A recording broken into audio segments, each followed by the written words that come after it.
Hey guys, it's me, Gavin, and we're back with another episode of the Backlog Bunker. And this week, I want to talk about what you've probably seen in the title at this point. But before I get into that, I want to address a comment that I got on the last video, which is from Pizza Steak, and they ask about the Kirby series. And I don't know what kind of precognition is going on here, but yeah, I did play a Kirby game during my years, and I completely forgot to add it to any of the things I was going to talk about. So I'm talking about it now. And that game was Kirby Planet Robobot. And the reason that I played Robobot was because I heard for a long time, either from people or from people I talked to, was that Robobot was like the best Kirby game. And I don't see it at all. And granted, I heard a lot of this before Forgotten Land came out, but I don't like Forgotten Land either. But I won't talk about that game because I haven't actually played like the vast majority of it. But for Robobot, even with Robobot, among the classic 2D Kirby games, I very often hear that that one's the best one. Better than Return to Dreamland, better than any of the classics, better than Star Allies, but I mean that wasn't a hard bar to clear. And I don't really get it because of two things. For one, level design in Robobot is like pretty standard. I wouldn't say it's any better or worse than like Triple Deluxe, but I think that Return to Dreamland kind of stomps it. And again, it's better than Star Allies, but that wasn't a hard bar to clear at all. Robobot just feels like a Triple Deluxe 2, which I get, it's the second 3DS Kirby game, but let's not praise Robobot's level design like it's anything crazy.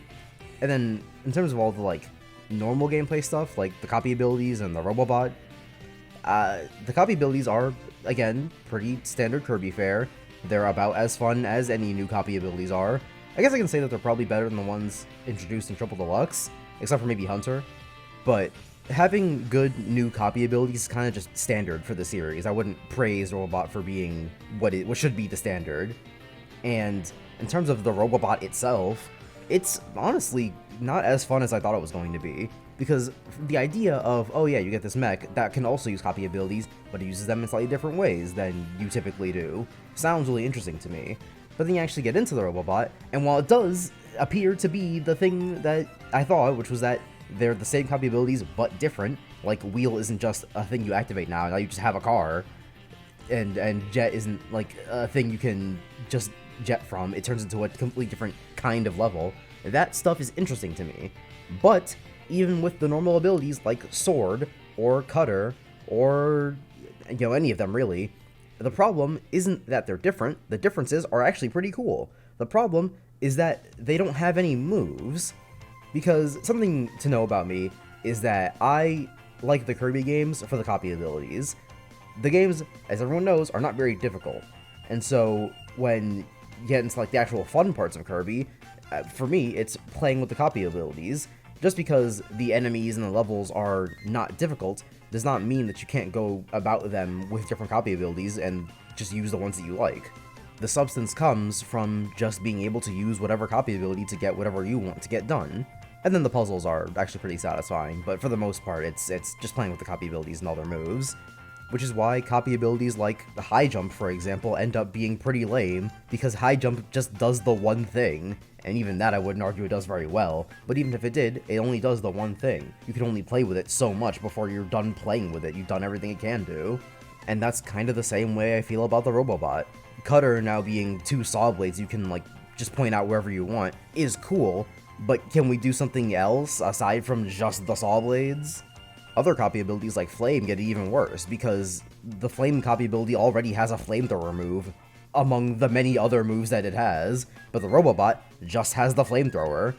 And since there are many, many parts of the game that force you to use the Robobot, it ends up being kinda boring for a third of the game about. I can't tell exactly how long you use the Robobot, but it's more often than it should be, given how not that fun it is to control. I haven't played the remaster for Return to Dreamland, or I guess it might be a remake, I don't know if it's in a different engine, but I haven't played the remaster for Return to Dreamland, and as far as I know, Return to Dreamland is just the best Kirby game, and it was made better by the remake, or the remaster, whatever the hell. So I don't really understand any of the arguments that come from Robobot being the best one, especially not anymore with the remaster. But again, Forgotten Land's a whole different thing, and that one's a game I can't really judge because I haven't played most of it. I can tell you what I don't like about it, but unlike Robobot, where it's a thing I don't like and I think it's bad, I don't know if I could really make the argument that Forgotten Land is bad based on what I don't like about it, so we're just not going to go for that one at all. But to finish talking about Kirby bullshit, let's finally get into what this episode's actually about, because it's in the thumbnail and the title, which is Sonic games. And man, did I play a lot of them, because for being a Sonic fan for, at this point, most of my life, it's been 11, 12 years for me. Probably a little longer, actually. But yeah, I've been a Sonic fan for a long time, is the point. But, despite being a Sonic fan for this long, I didn't play most of the games for a long time until very recently. Like I said, I've been a Sonic fan for probably 12 years at this point, and until 4 years ago, I'd only played like 4 games, those being Generations, Lost World, 3, and Black Knight. So, unsurprisingly, I got a few games to cover this time, and I'm probably not going to talk about all of them in the exact same depth, because a few are more cut and dry than others, especially when it comes to some of the bad Sonic games, but, you know, we'll get to that, especially with the more not contentious ones, though in recent years, things like that have changed, but again, we'll get to that. And the first one I want to start with is kind of just Black Knight, because at this point I'm recording this, I streamed it recently, and a lot of my thoughts on Black Knight are in that stream, because that game's pretty short, and I just talked about it all at once. And to summarize my thoughts on Black Knight, it mostly comes down to the fact that everything in that game is actually pretty good except for the gameplay, which is the most important thing, which is why Black Knight's a bad game, and everyone knows it's bad, but it's also why people appreciate things about Black Knight that aren't the gameplay, like the story being pretty good, and the voice acting being some of Jason's best, and even just the tone and set pieces the game wants to go for ending up being pretty cool. People have pointed out that for the storybook games in general, they have a lot of really cool set pieces, but those are only achieved by the fact that the storybook games are very railroaded and not very fun. Like, Secret Rings also has a lot of cool set pieces. I know there's one where Sonic surfs after crashing a ship or something, and that one is also pretty cool looking, but it's in a game that controls awfully, even worse than Black Knight somehow. And Black Knight has a lot of those moments as well, most of them happening on stream, and I guarantee you I pointed them out when they happened. And one of the most well-known ones is the Supersonic transformation at the end, which I know it's not supersonic, but it might as well be. And it's probably the best Supersonic transformation in the entire series. It's not the best CGI cutscene, that one goes to Unleashed's opening, but it's definitely one of, because the music is perfect, and the tone of the scene is perfect, and it's all really cool, and then you start playing the game again, and it all becomes less cool. But for what it is in the moment, in a bubble, it's a really good moment, and it all looks really good, and so much of the game comes together in ways that are, minus the gameplay, pretty good, and it makes for a very memorable and enjoyable experience, to the point where I would argue Black Knight is technically one of my favorite Sonic games. It isn't actually, because I hate playing it, but from a tone perspective, from the feelings that I get from playing that game, it's definitely one of my favorites. Again, not a good one, but one of my favorites. And even with the jank controls, I definitely have fun with it. I don't hate playing it all the time, I only hate playing it when it doesn't work, which is most of the time. But when it does work, it's actually pretty fun, even though most of my time playing the game is actually just cheesing it. And to go from games that are considered very bad that I like a lot, let's go to games that are considered very good that I hate a lot, because I think they're bad. It's not like Black Knight, where I think the game is good. No, I admit that Black Knight is a terrible game that I like. But the Sonic Adventure games are games that I don't like, and I think are terrible, because I think that everyone's wrong about them. And to just go from the bottom up, Adventure 1, it sucks, and it doesn't suck in the exact way that I thought it would. The way that I always thought the Sonic Adventure was going to suck was that it starts with Sonic being the best gameplay style, and then progressively gets worse and worse as you go throughout the rest of the game, but it actually wasn't true. I didn't like Sonic at all in Adventure 1, and I know that people will point out things like, oh, but the spin dash, you can use that to just completely circumvent levels, and I don't care, because the problem that I have with Adventure 1 is the level design sucks, and if your anti-criticism of that is, oh, we'll just skip the level design, then that doesn't really make Adventure 1 any better. That just means that you can skip the bad parts, to an extent. Because even if you can skip these things, the criticism of the game is still there. If I criticize like an action game for an entire portion of the game sucking, you're your praise of the game wouldn't be, oh, but if you glitch out the game, you can just completely skip it. That's not a defense of the game, that's a circumvention of the original problem. And I guess you could argue that it's different for Sonic Adventure, because this isn't a glitch, this is a likely intended feature of how the game is meant to be played. And that's definitely an argument that I could have, but it's an argument that I wouldn't stand by for a lot of other games that I think do things poorly. So it's not something I can defend Adventure for, even if it's technically implied, and even that I can't guarantee, because people say that, but I've never seen anyone actually show it.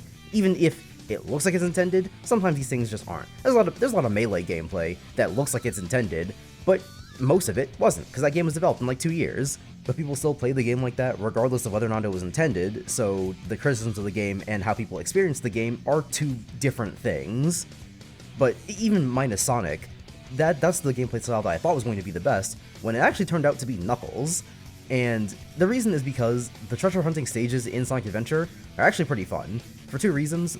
The first being that it doesn't suffer the problem of the level design being bad, because level design is exploratory. You're meant to be able to go through them and look for the emeralds, and because you can look for the emeralds in any order, something that will not be held up to in later games, you can actually just explore and try to do it as fast as possible, and it feels way more like what used to be the intended experience for Sonic, which is you go through levels and you try to achieve mastery, which is you know them well enough to the point where you know where to look, and when you look there, you know how to get there the fastest.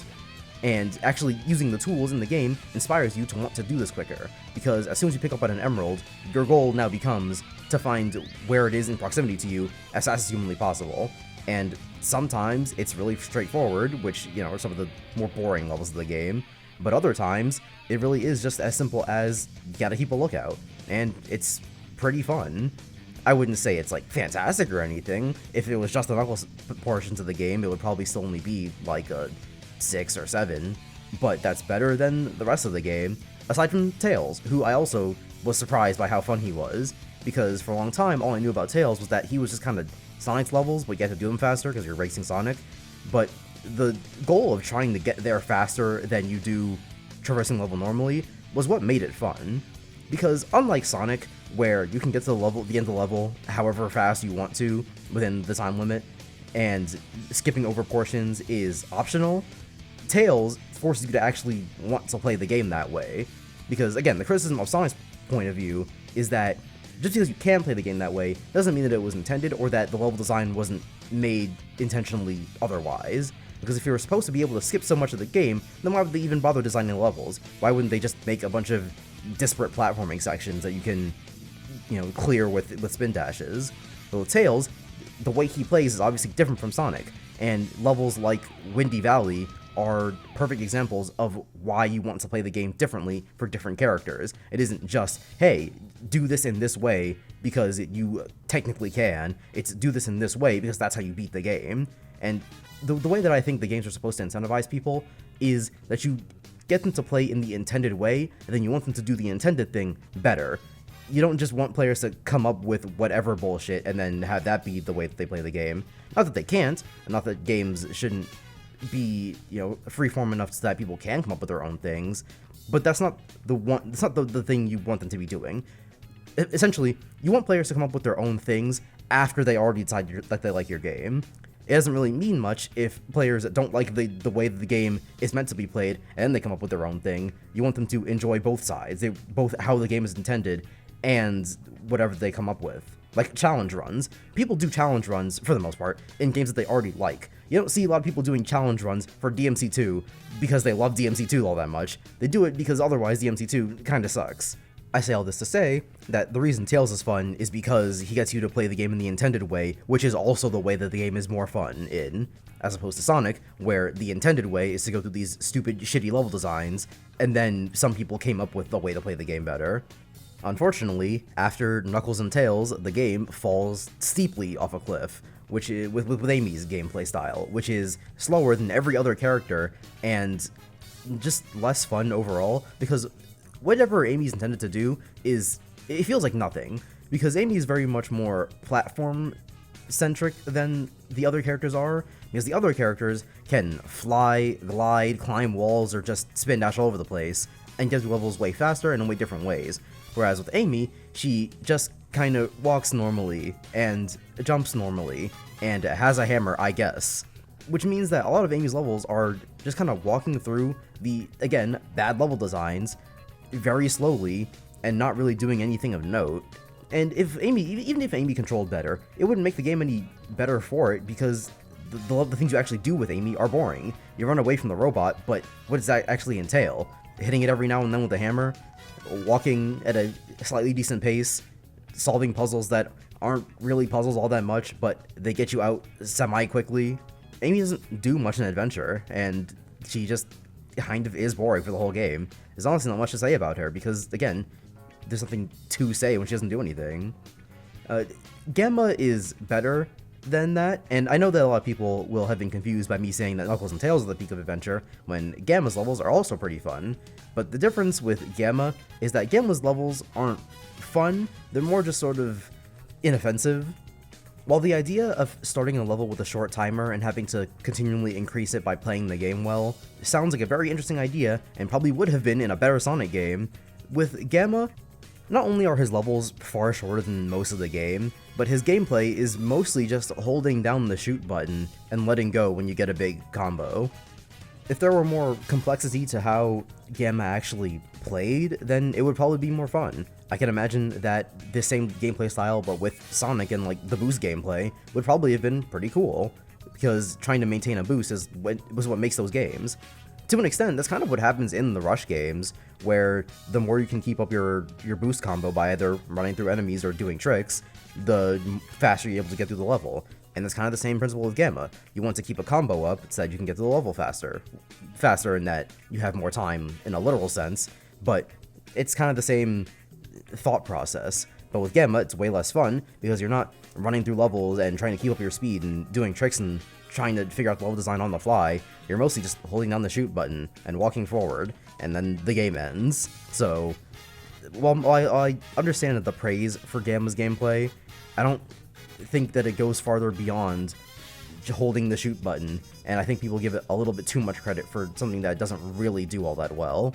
And then there's Big, and Big is probably where I'm going to lose people, because if you've seen my streams for Sonic Adventure, you would know that Big is where I quit playing the game, because I got into Big's levels, I threw the fishing line down, and I tried to just let Froggy come to it, but I sat there and it wasn't doing anything, and so I figured, okay, maybe I'm just not close enough. Tried to aim closer, still wasn't getting it.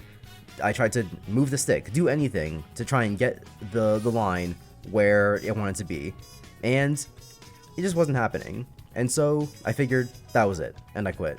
Yeah, I didn't play the Supersonic portion of the game, but considering that's only one level, I don't think I care all that much, and I already know the story of Sonic Adventure, so not missing out on that. The only thing I didn't do was Big, really, and I don't think that's missing out on anything. If there are people out there, sorry, no, not if there are people out there, I know there are people out there that will say, Big's not even that bad. It's actually controlling way simpler than you think it is, and no, actually, because I've seen people say, oh, just do this, and it's what I was doing. So either people are lying, misremembering, or trying to praise something that doesn't really deserve praise. And whatever it may be, it's something that I won't find out for a long time until I talk to an actual Adventure fan, because as far as I understand it now, most of them only exist on the internet, where they can have their bad opinions and no one will ever challenge them on it in a meaningful capacity, because if they do, they'll just ignore it. So, you know, here we are. But then Adventure 2 is a very different story, because Adventure 2 is, for the most part, widely beloved by the Sonic fanbase. Adventure is a little bit more contentious. It's seen more praise in recent years than it did in the past, but Adventure 1 is very much seen as the much lesser Adventure game. Like, if I were to guess what the average consensus on Adventure 1's peak would be, it would be like a 7 out of 10. Whereas Adventure 2 is very often touted as a 10 out of 10, and one of, if not the best Sonic game. And that one is one I also don't understand, because while Adventure 2 is definitely better than Adventure 1, it's not by much. Where Adventure 1 is a 4 out of 10, Adventure 2 is a 5 out of 10. And obviously that's not a huge difference. This isn't even to say that Adventure 2 is like average, because I consider 5 to be my average score. It's more so that Adventure 2 is less bad than Adventure 1. Adventure 2 makes improvements in that the level design for Sonic's levels is better. Not that much better, but better. And the fact that they got rid of the 3 bad gameplay styles from Adventure 1 also is an improvement. So playing through most of the game, kind of, isn't as bad as Adventure 1. And so those are the improvements that Adventure 2 makes. But in terms of it still being a not good game, it mostly comes down to the fact that even though the level design's better for Sonic and Shadow, the actual level design itself is still pretty boring. For the most part, I just kind of held forward and went through the game.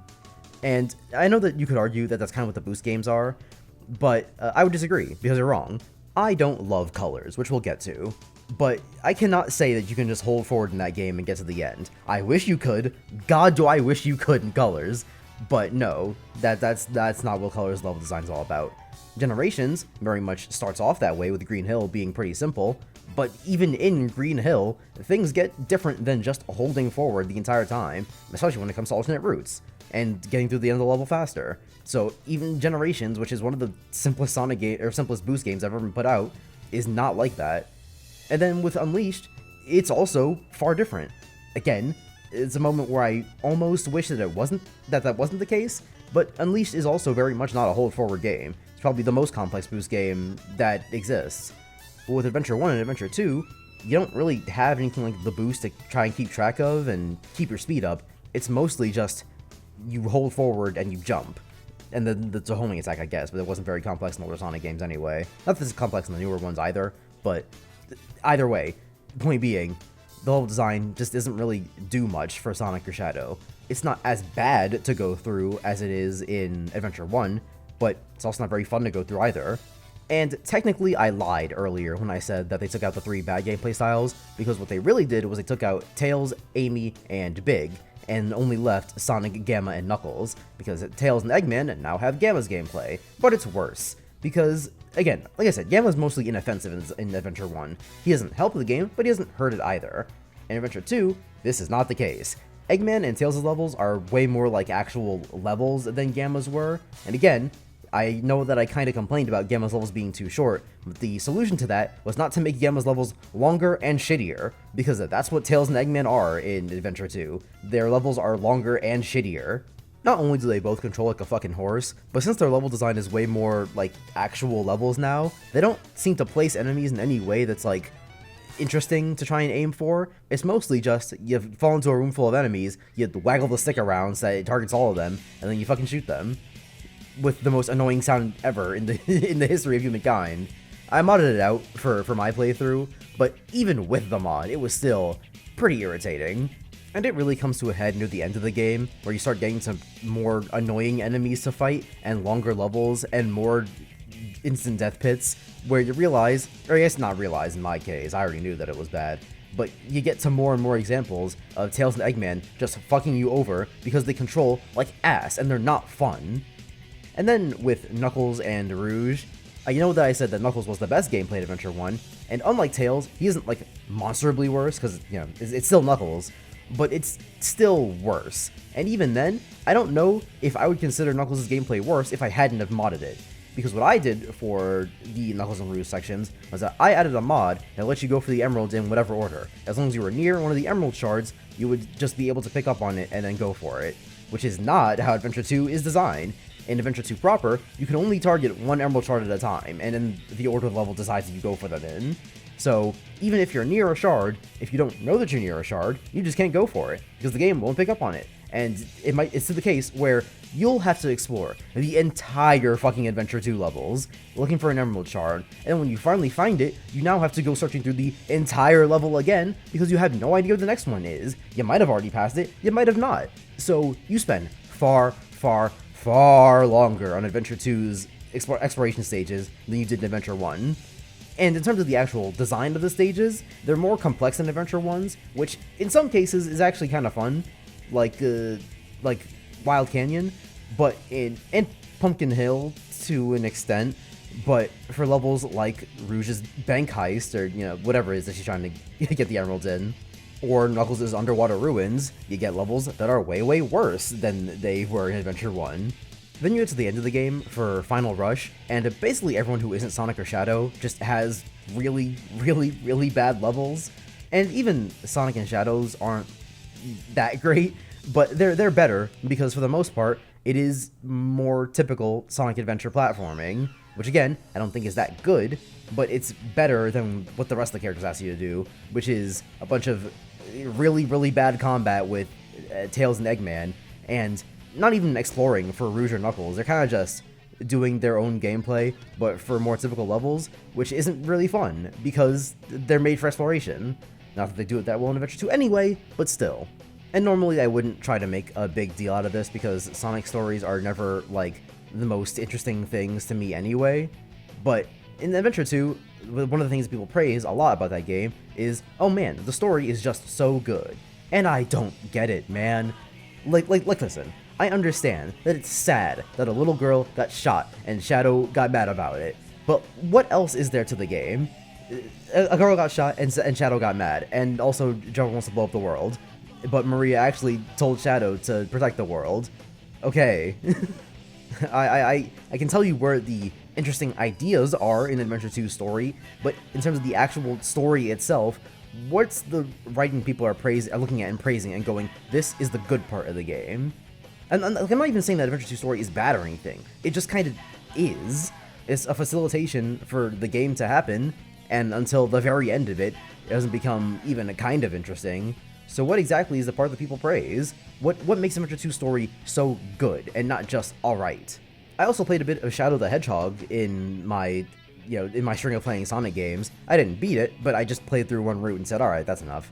And, I'm no fan of Shadow the Hedgehog, but even Shadow does its exploration of the whole what is Shadow story better. And I get that wasn't really what Sonic Adventure 2 was about. It wasn't really a Shadow game, but that's kind of what the game tries to deal with at the end. It's, well, what is Shadow's purpose? Because he thought that he was supposed to destroy the world until he finds out from talking to Amy or whatever that no, Maria actually wanted him to protect the world.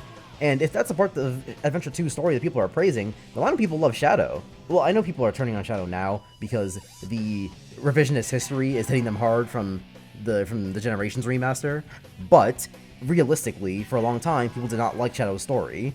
So why is it that Shadow's story is so bad, aside from the whole multiple roots thing? But why is it that Shadow's exploration of the whole who is Shadow thing is so bad, but Adventure 2's is so great, when Adventure 2 was really just, I'm a bad guy, but now I'm a good guy? Again, I don't really have much to go over for Adventure 2's story, because, like I said, I don't really think that Sonic stories are ever that much to talk about anyway, aside from in the comics, which the comics are also another version of the Shadow story that's done far, far, far, far better.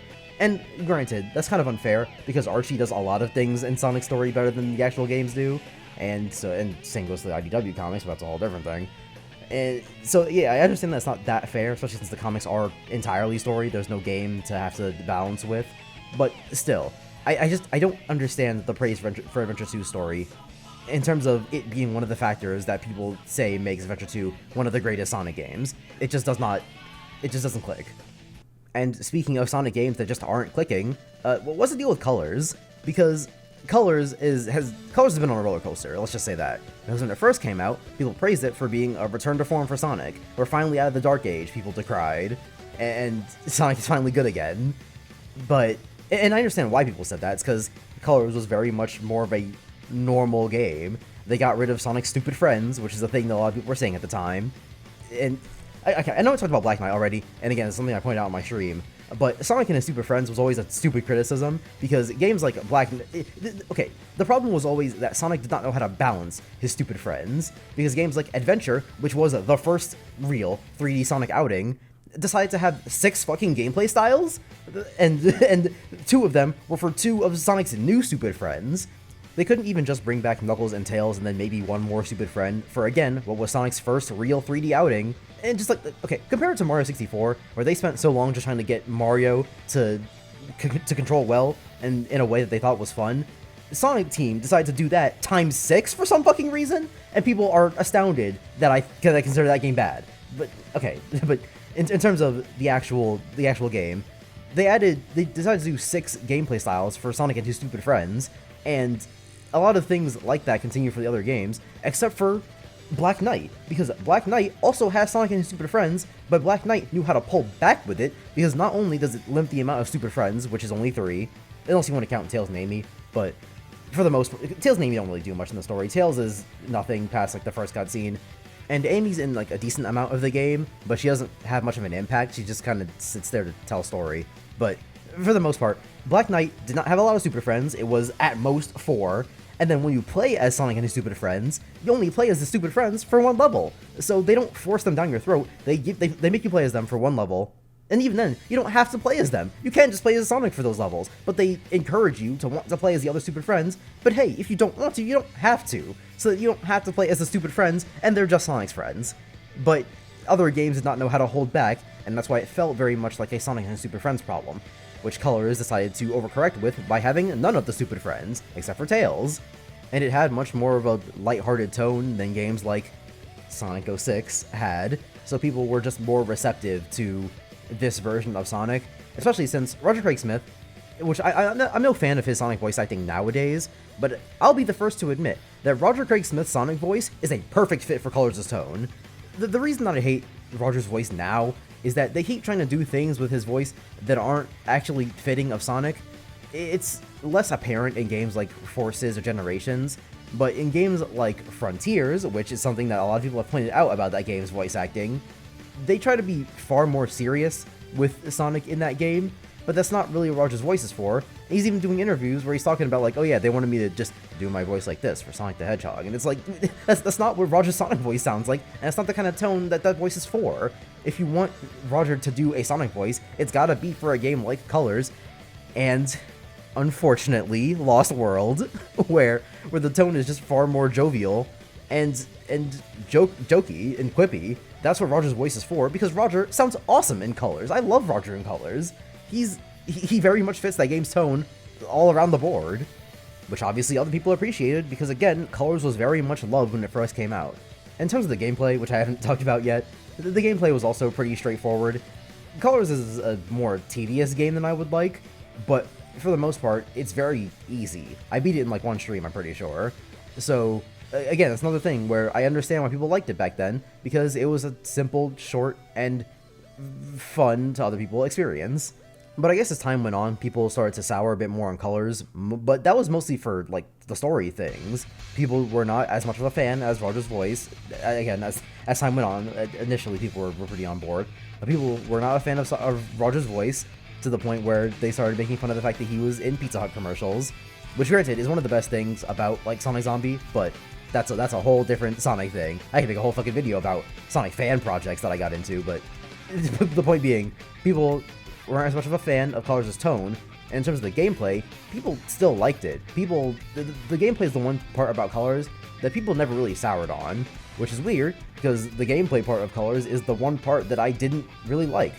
Well, okay, I guess I can't say that I'm a huge fan of the tone of the story either, but again, it has its moments, like Roger being a good part of it. But in terms of the gameplay, Colors just has too much slowness going on, because there's 2 halves of Colors. There's the 3D parts and there's the 2D parts. And people do generally complain about how often the 2D parts come, but it's not the fact that it's 2D for me.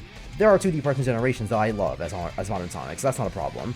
Hell, I loved Generations 3DS as a kid, and that game is entirely 2D Modern Sonic. So again, that's not really the problem for me. The problem is that the 2D sections just suck. Most of the time when Sonic goes 2D in Colors, it's for, like, slow platforming bullshit. And the slow platforming bullshit is the shit that isn't fun in Colors. If you want, like, more specific examples, you can go to my streams. But in terms of just the game itself, Colors just wasn't very fun most of the time. Partially due to the 2D sections, but also partially due to the fact that even in the 3D sections, there just really wasn't much to do. This is before Sonic had fully fleshed out the idea of what exactly the boost was and how it was going to work in pretty much every game. So having boost be tied to the wisps was an interesting, but not very fun choice, because boosting through enemies is mostly a means to an end rather than anything you're trying to do for any sense of fun or progression or efficiency. And then the wisps themselves are, both in 2D and 3D, a mixed bag. Laser is pretty inoffensive both in 2D and 3D. It just kind of, it's point and shoot. Though places where you're meant to use it can be an interesting idea, but they never really go farther beyond hey, there's a crystal over there, aim at it. Drill is only ever used in 2D, and again, it's pretty inoffensive. It's just kind of go underground and progress forward. It's kind of annoying that you die if you get stuck underground, but I guess it makes sense. And until Lost World, they wouldn't attempt at doing it in 3D, so luckily, I don't have to talk about that today, because I played Lost World before I did any of this bullshit. Rocket is one of the few that I think are bad, not because of how it controls necessarily. Its controls are, you press the button and then you go up, but that's kind of why I consider Rocket to be bad. Rocket is just a big waste of time when, for the most part, it doesn't do anything. They could have replaced every Rocket section with just an item, or not an item, but like a thing Sonic grabs onto and goes up for, like in the adventure games, those little rocket things. Spike's another one that's interesting, a spin dash that can climb on walls and stuff, but Spike just isn't really used all that well throughout the game. Spike's one where I would consider the Wisp itself to be a good idea, but the implementation in the game to be basically non-existent. Okay, the implementation in the game in a fun way to be basically non-existent. And then there's like Cube, and Cube's a strange one because it's not like a constant transformation, but Cube is another one, like Rocket, where it just feels like a waste of time because none of what you're actually doing is interesting. It's just, hey, there are these blocks that are solid sometimes, but not solid other times, so don't grab them when they're not solid or else you won't have any platforms. And it's like, oh, cool, I guess.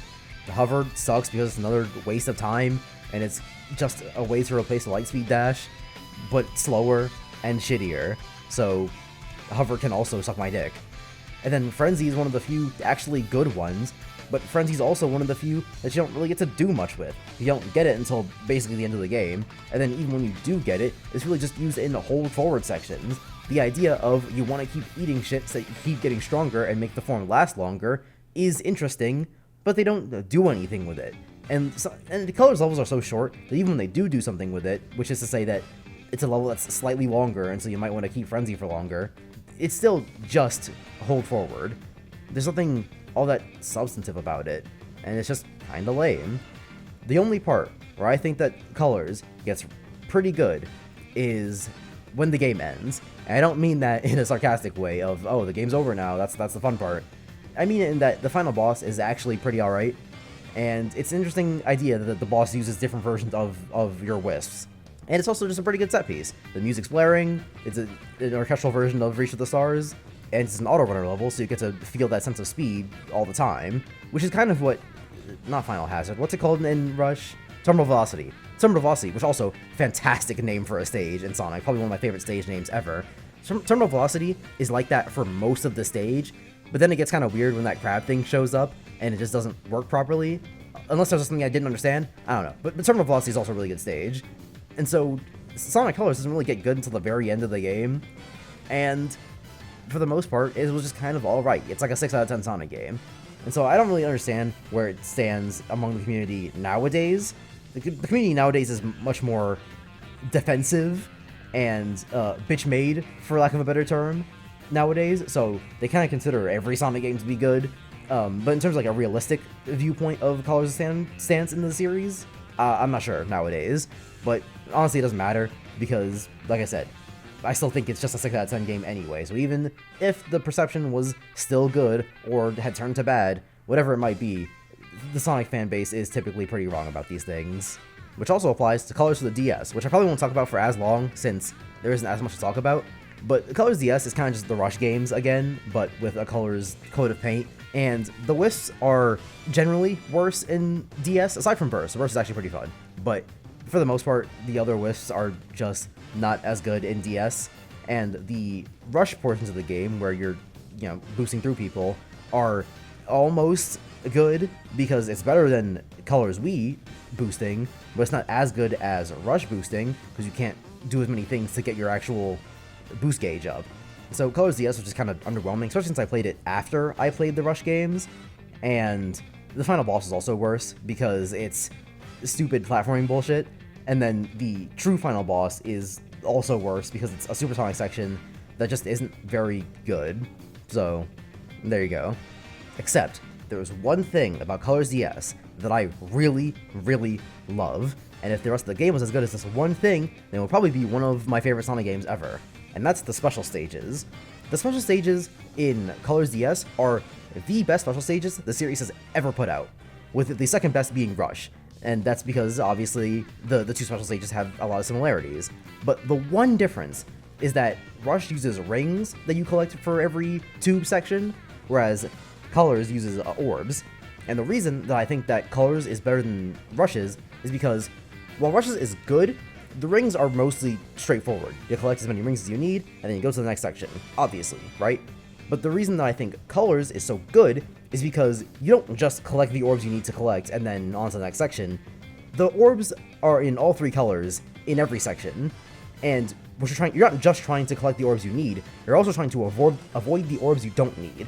Because for every orb that you try to grab when it isn't that orb's turn, it'll just get knocked off the stage. So when you loop back around when you actually do need those orbs, you'll have less to collect, and so you need to play the game better. And so it's constantly a balancing act between trying to get precision accuracy, not just because you need to get a certain amount of orbs, but also because if you accidentally hit a certain orb, you're going to be fucking yourself over for later. And it's all just so perfectly designed. It's a perfect loop. That it is, by definition, when it comes to Sonic games, a perfect loop. And there are other special stages that I love in the series. Obviously, Rush is the second best because it's basically the same thing, just not quite as good. And Sonic 3, they're also pretty good, because who doesn't like blue balls? But Colors DS are just so good that it makes me mad that they're not in any other game, because the special stages that they try to do nowadays are whatever bullshit Frontiers is up to, whatever bullshit is in Lost World for the DS, or for the 3DS, I should say, and then a lot of other games that just don't have them, like Forces or Lost World for the consoles. And even Generations, which is a game that I like a lot, doesn't have special stages. You get the emeralds from either the story, lame, or from, like, boss fights. The point being, the series needs to bring back the lost art of special stages, because they've peaked. And I'm not saying that they all have to be the exact same thing as Colors. I want them to be, but I'm not saying they have to be. I just want them to do special stages again and to have them be good. Because the last time they tried would have been Lost World for the 3DS, I think. And I don't hate those special stages. I know the gyro controls can be a bit unwieldy, since it requires you to fucking stand up in the middle of your room and wave your ass all around. But for the most part, they're just kind of fine, because the gyro controls themselves aim perfectly. It's just the process of having to stand up in the middle of your room and do it that makes it so annoying. And I just don't want them to stop trying special stages. I know that it seems cool to have you get them through the story or whatever the fuck Frontiers is up to, but I like it far more when it's, hey, here's a specific kind of challenge that you go for, and it gets progressively harder and harder as you go on. Also, I lied. I don't know why I said Lost World's the last kind of special stage. I just completely forgot about Mania and Superstars. Mania, I know that people like the special stages in Mania, but I think they're just alright. I think they have a bit too high of a difficulty spike when you get to the 4th Emerald, I want to say it is. And I don't really like the whole the whole Mach system, because initially it's like, oh, you know, you get to Mach 3 and then you're going fast in the Emerald. But I kind of wish the orbs did anything past Mach 3, because I generally don't know what they do after you hit Mach 3. They still make, like, your meter go up, and they top out and then go back to the bottom again, but it doesn't increase your speed, I don't think. So I don't really know what the orbs still exist for once you hit Mach 3. I think what they should have done was have every orb be replaced with rings once you hit Mach 3, so that you don't have to worry about time and all that bullshit. Because while I think that Mania has a very good idea with the loop being such that you're trying to go for both orbs and rings, that you have enough time and enough speed, but considering the fact the first time you get into a special stage, you're not going to know what the level design's like, you're not going to know how many rings you're going to be able to get, or if you'll even need those rings, or how many orbs you'll be able to get, or if you'll even need those orbs, because there are a lot of level skips. So I feel like it's kind of unfair to have the player go through a loop trying to even memorize what was even there, so that they know what they're trying to go for, and then have them come back around and it's like, oh, well, now there's less rings, so you already collected some of them, and now you still need to collect orbs, but not every single one of them, because once you hit Mach 3, it won't even matter anymore. It's just the whole thing. And Superstars, I haven't played Superstars, and I've heard mixed opinions about the special stages there, so I assume that they're not all that great. Point being, I want special stages again, and I want them to be good, because if we're going to talk about real special stages, the answer is Mania, and that was, at this point, 7 years ago. And then, in terms of the last time they tried a special stage, it was Superstars, which wasn't very good. So, try more. And not just in the 2D Sonic games, by the way, because that's, obviously, Superstars and Mania are both that. not just in 2D Sonic games. 3D Sonic games also deserve special stages. Unless they're Heroes, because Heroes was another game that I played during this period of Sonic games. And I hate Sonic Heroes. That game is awful, awful, awful. I know the special stages are one of the things people make fun of for that game, but even I can't talk about them for the most part because I didn't do them for the most part. Okay, so to start off, the way you get into the special stages is already flawed because it requires you to do a bunch of tedious bullshit on top of the tedious bullshit of levels of Heroes levels being far, far, far too long. Heroes levels should not be topping out at like 9-10 minutes long. That's what the fuck are we doing here? Heroes has bad level design, and they make you experience it for far longer than any other Sonic game has ever forced you to. So when Heroes decides to tell you, oh, and by the way, you have to carry a bunch of bullshit to the end of the stage without getting hit to be able to access the special stage, in my mind, I just go, why would I ever even want to attempt doing that? Why would I ever even think about doing that? Especially for a game like this, which, minus the long levels, is also... Everything in Heroes is compounded upon by the long levels, because there's also the combat. Because Heroes, for some ungodly reason, decided to want to be more of an action game, where enemies have health bars now, and you have a power character specifically made for fighting enemies, which is fucking bullshit, because you're either going to spam the power dunk, because it's really fucking good, or you're going to engage with actual combat with the enemies, but that also sucks because the enemies just have a bunch of bullshit, and trying to punch them straight up with, I assume any of the characters, they all play the same, but I only ever did Sonic Story before I quit the game, and punching normally with Knuckles was just so stilted and slow, and the hitboxes are not anywhere near as big as they need to be for how many enemies are in this game or how much health they have. So, for the most part, the punching is just kind of shit, and I spam the power dunk the whole time. And sometimes I use the Thunder Shoot as Tails, but I swear on my life I could never understand how it worked. Because sometimes the Thunder Shoot wouldn't do damage, it would just paralyze enemies. And like, okay, if that's what the Thunder Shoot was for, then I understand that. Tails isn't the combat character. You use the Thunder Shoot to paralyze them, and then I suppose the intended method would be to then switch over to Knuckles, and then actually attack them. Or even Sonic, he just homing attack them. But sometimes the Thunder Shoot would do damage, and so I would be sitting there spamming the Thunder Shoot, waiting for it to do what I thought it was supposed to do, which was actually do damage, and sometimes it just wouldn't. And I didn't understand it, because Heroes is just not good at portraying any of these things accurately, because even the homing attack is some gobbledygook, because the point at which I quit Heroes, which you can see on my stream, is not Pumpkin Hill, but what is essentially Heroes is Pumpkin Hill, and you're in this like ethereal plane where you have to use each of the different types of characters, and you switch over to Sonic for like a homing attack chain, but because they hadn't invented a homing attack reticle yet, you kind of just have to guess at how close you need to be able to hit in your homing attacks, and sometimes the answer is not close enough, and you just die. So that's where I quit Heroes. But even stuff like that, it's just, Heroes is so much jank and shitty gameplay design that the level design, and the fact the levels are so long, compounds on all of this to make for an experience that I'd never want to go through again, and I never want to finish, ever. So I didn't even finish Sonic Story, because I just didn't want to do it, and I'll probably never return to Heroes, unless I'm paid to, so pay me $5,000, or $25,000, or $30,000, and maybe I'll get back to it one day. But on the complete opposite end of the spectrum, UnWiished is a game that I'm probably going to return to many times. I'll probably end up buying it physically just because I want to have the game, because the way I played UnWiished is the way I assume many people did, which is that I emulated it on my personal computer and then had to mod the shit out of it because emulating UnWiished is a fucking nightmare.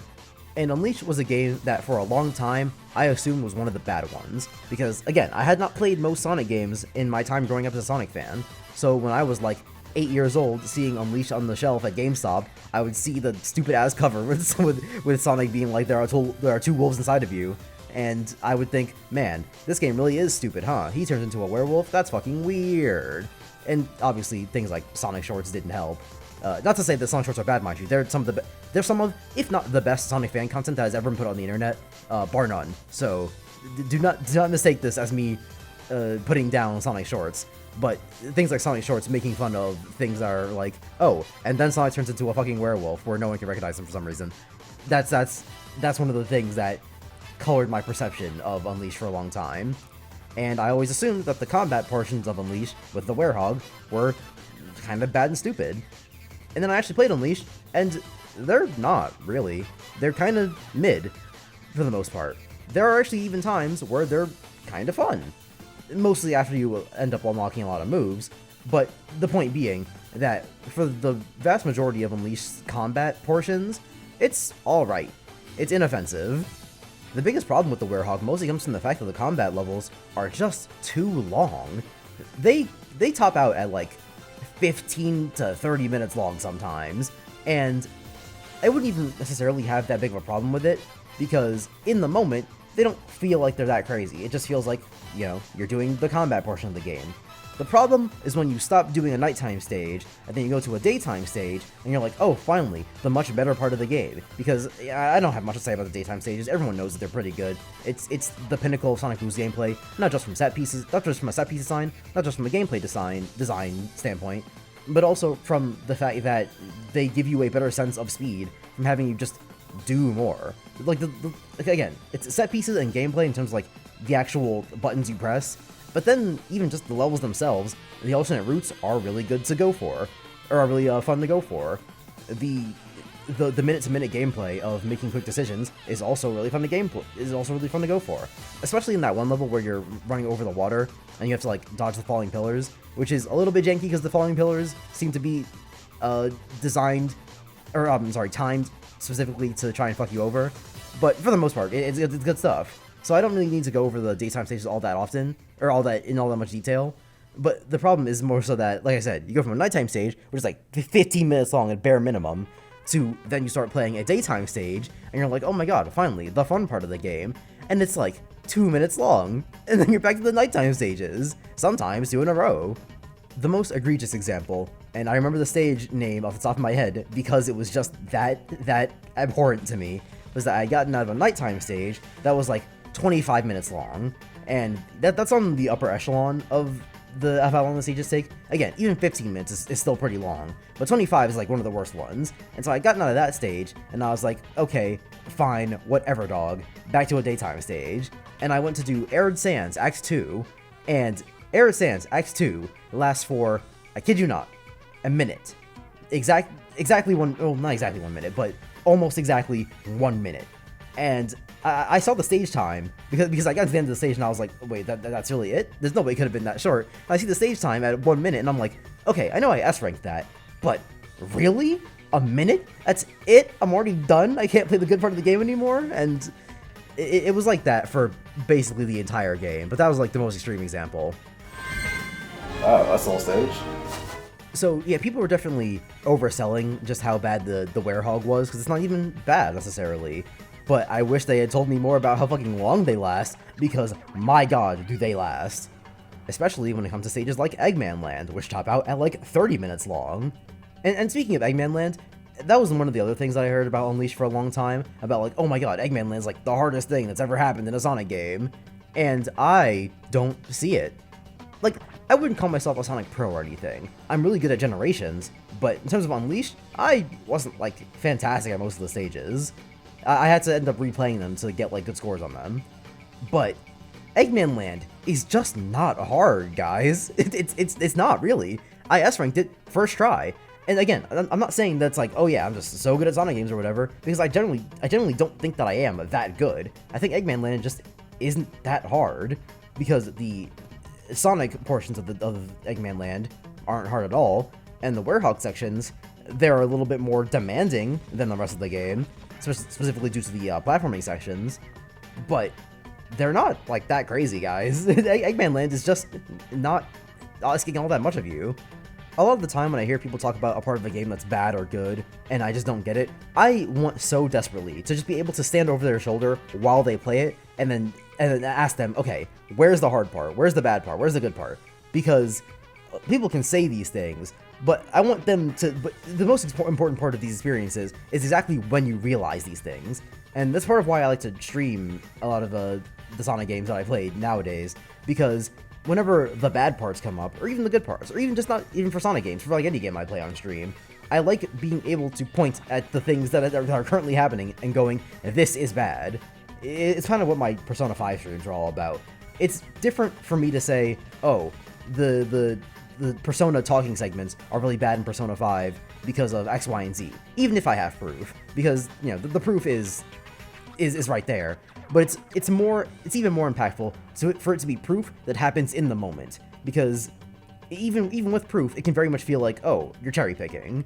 You know, it's you know that this happens in this instance of the game, and so you went for this specific instance to show us proof.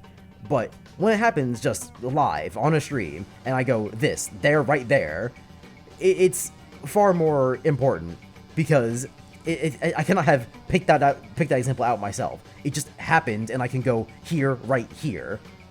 Look at that bad game.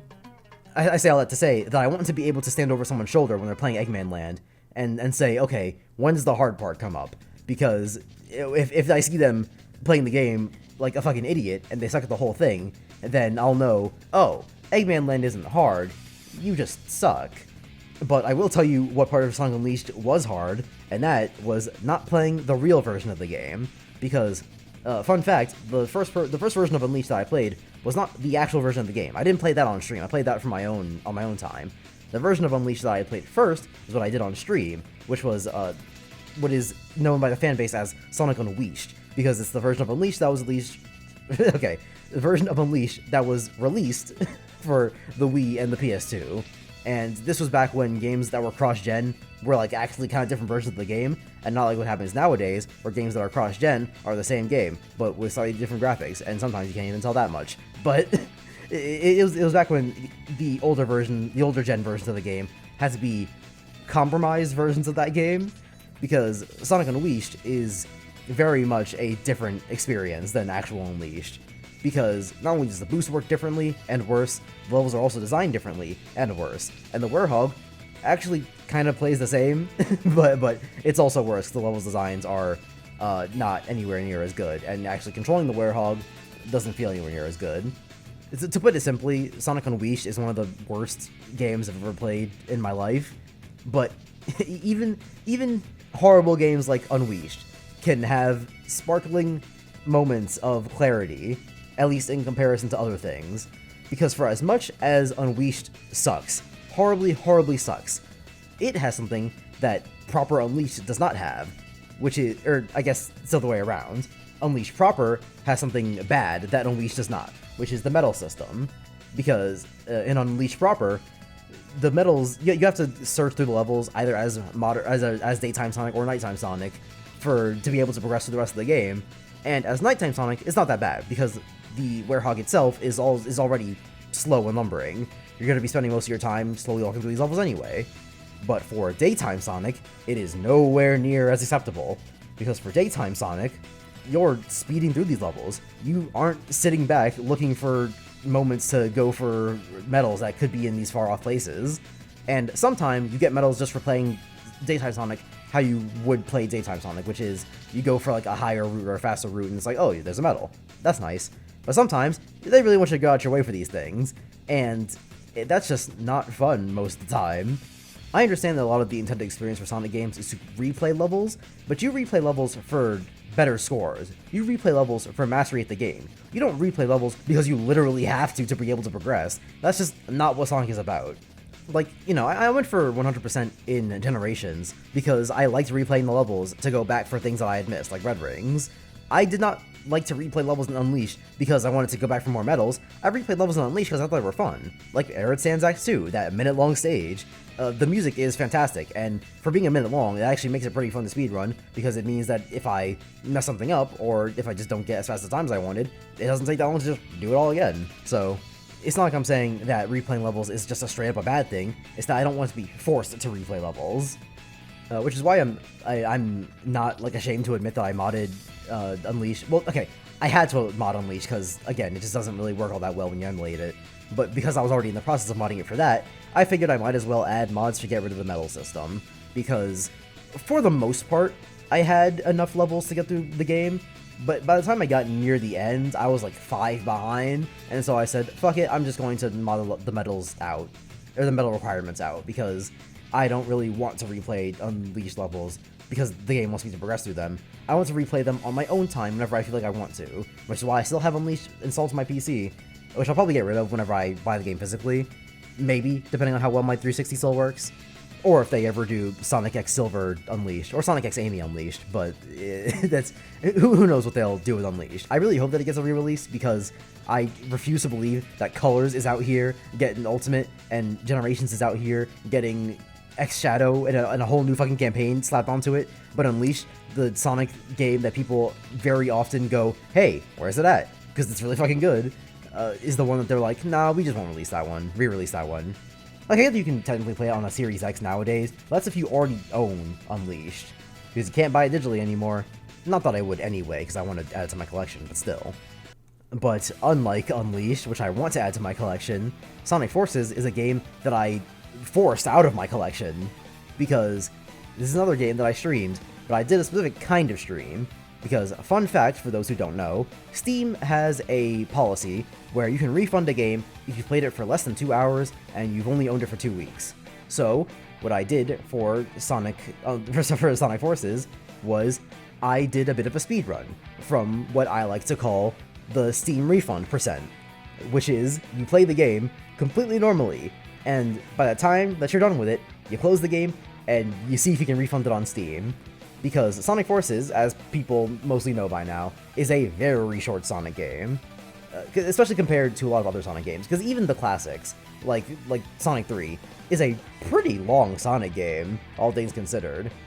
It's definitely over 2 hours, especially with and Knuckles, which is the real Sonic 3. I don't know why people still make the distinction between, oh yeah, there's Sonic 3 and then there's Sonic and Knuckles, and they combine to make a new game, Sonic and Knuckles. No, it's just Sonic 3. Sonic 3 is Sonic and Knuckles. You would never play the game without and Knuckles, because that's the full game. They just didn't finish it back then. The only reason they split it into and Knuckles was because they literally could not have had it be one thing back then. For all intents and purposes, when you say Sonic 3, you mean Sonic 3 and Knuckles, because obviously. But random Sonic 3 tangent aside, Sonic Forces is, yeah, a very short Sonic game. So short that you can just play the game normally and still be able to refund it on Steam. And that's what I did. I had a speedrun timer up on my stream, but I kept forgetting to do splits because, like, how do people do that with, like, actual keybinds? Because, like, for actual speedruns, you need to be so locked into the game at all times. How do you even have time to use your hands to make a split? I don't understand it. But the point being, I didn't really have my splits accurate, but the timer itself never stopped going, except for when the game crashed. But for the most part, it was all working smoothly. And even if my split was off by a little bit, I still beat the game in under 2 hours, and I refunded on Steam, because I can just do that. What are you gonna do about it? I completely abided by the refund policy. You could argue that I did it in bad faith, sure, but one of the reasons that Steam gives for when you're filling out the sheet for, like, oh, why'd you refund this game, is it's not fun. So, as far as I'm concerned, I was completely valid in refunding that game. And, fun fact, if you go into speedrun.com and check out all the Sonic Forces speedrun times, down past, like, 99 or so, a lot of the speedrun times actually go over 2 hours. So, I wanted to upload my speedrun to speedrun.com, and I was going to be a top 100 timer for Sonic Forces, because I think that 96 or so was at 2 hours, and so I would have been, like, just under them. And so I would have been a top 100 Sonic Forces speedrunner, which isn't a high bar, I know, but still, I would be there on speedrun.com with a playthrough of the game in which I refund the game, and still, speedrun.com did not accept my entry because of, quote, spam. That's all they said in the email to me about why they didn't accept it, is that it's spam. And I don't really understand what that means, so it's not really an explanation. If I had to guess, what they're trying to say is that they can't just accept every speedrun uploaded to the site because it would be spam.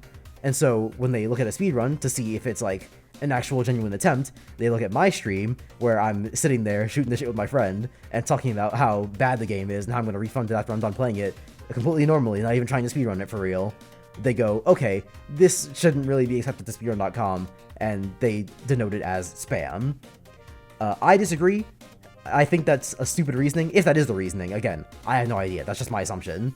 And if that is the reasoning, I think that's stupid. I am a top 100 Sonic speedrunner, so why am I not up there? Come on, I feel like that's kind of unfair. Regardless, I just kind of wanted to tell that story about Sonic Forces, because otherwise, I don't have much to say about the game. You all know how bad Sonic Forces is. If I need to sit here and convince you how bad Sonic Forces is, then I don't think you belong on this channel. or just talk to me, you know, whatever works. I don't think that Sonic Forces needs any reading at this point. I think everyone just kind of gets that it's a bad game. Though, another story I have about Sonic Forces, aside from the speedrunning thing, is back when Sonic Forces was still Sonic Project 2017, that was back when I was hyped for it. Because, again, I've been a Sonic fan for a long time, and it wasn't until Forces came out that I became a more downtrodden Sonic fan, where I've become more sad with the state of the series as it is now. But before Forces was unleashed, I was actually kind of excited for it, because it looked interesting. And I don't know if I have, like, some kind of precognitive abilities or something, but the trailer came out for Sonic Forces that revealed the created character, and in that trailer, as far as I remember, they didn't even really show gameplay. It was mostly just, hey, this game has a created character in it. And for the most part, people were like, oh, that's cool, can't wait till the game comes out. But for some reason, when I saw that trailer, in the back of my mind, I went, wait, is this game gonna suck? And again, it must be some kind of precognitive ability, because there was no, like, gameplay at that point. I did not have anything to go off of to say that the game was going to be bad. And this was back when I was more enthusiastic as a Sonic fan, because, like, I had played Lost World, and I like Lost World. I don't like it as much nowadays, but back then, I was still a pretty avid Sonic fan, and so there was no reason that I should have ever had any reason to believe that Forces was going to be bad. But for some reason, I looked at that trailer. I don't know why that trailer. Again, all it was going, hey, there's a created character. And in my head, I went, wait, is this game gonna suck? And I just stopped watching trailers from that point. And then the game came out, and everyone was like, oh, wait, this game sucks. And, you know, obviously I can't go around being like, see, I told you guys, because, again, it's not like I had anything to go off of. I was just hating for actually no reason. But ever since then, I think that was my introduction to being a hater, because I hate a lot of things nowadays. Obviously, you've listened to most of this video at this point, and so I think Sonic Forces was what turned me into a hater, because I genuinely had no reason to hate that game before it came out, but I did, and I still do. So I don't know. I just found that to be a strange occurrence that happened before Forces came out. The last thing I'll say about Forces is that I mentioned earlier that I don't really need to convince anyone the Forces is bad, because everyone just kind of knows that at this point. But I say that despite the fact that Sonic fans have been getting really strange in the past few years. It used to be that when a bad game came out, we all just kind of acknowledged that it was a bad game, because, like, obviously, duh. And to an extent, this still happens with Sonic Forces, because people generally understand that game to be bad. People are more forgiving towards it now, being like, oh yeah, it had good ideas, which is something people say about a lot of media, and I hate it with a burning passion. There are a lot of things with good ideas. Good ideas does not mean good product, so let's not even go into that aspect. But people are more forgiving towards Forces now, saying it had good ideas, but everyone knows it had good ideas, because everyone, aside from me, was hyped for it before it came out. It was when we played the game and found out that it was a bad game that we started calling it a bad game. So even with the more forgiving people, Forces is still generally known as the bad Sonic game. However, this is not the case for Sonic 06, which is astounding to me, because you have to understand, again, growing up, the only perception I had of most Sonic games was what other people told me, or what I found out from osmosis. And Sonic 06, not even from the Sonic community, from gaming at large, I've always known Sonic 06 to be the bad video game. People will say that, like, Dark Souls 2 is the Sonic 06 of Dark Souls games, because for a long, long time, Sonic 06 was synonymous with bad video game. You could use the words interchangeably, and everyone would know what you meant. But nowadays, things seem to be a little bit different, at least for the Sonic community. People are being way, way, way too generous with Sonic 06. To the point where they're saying things like, oh yeah, Sonic 06 has good level design, Sonic 06 has actually a pretty good story, Sonic 06, the gameplay is actually pretty good. And I don't get it. Where are the people coming from? What happened?